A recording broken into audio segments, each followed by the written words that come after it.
IFM News. IFM News. IFM News. Lokal.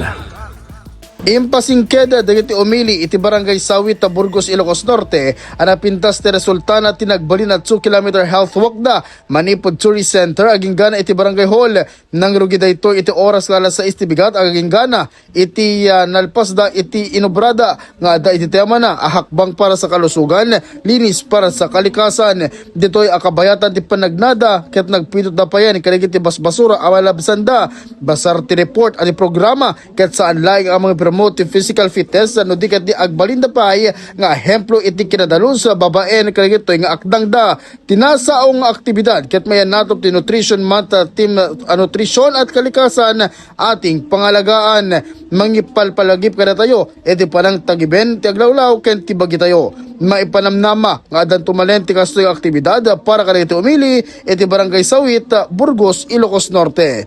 Para iti IFM News, Idol Lawrence Martinez Tatak, IFM. IFM News. IFM News. IFM News. Lokal.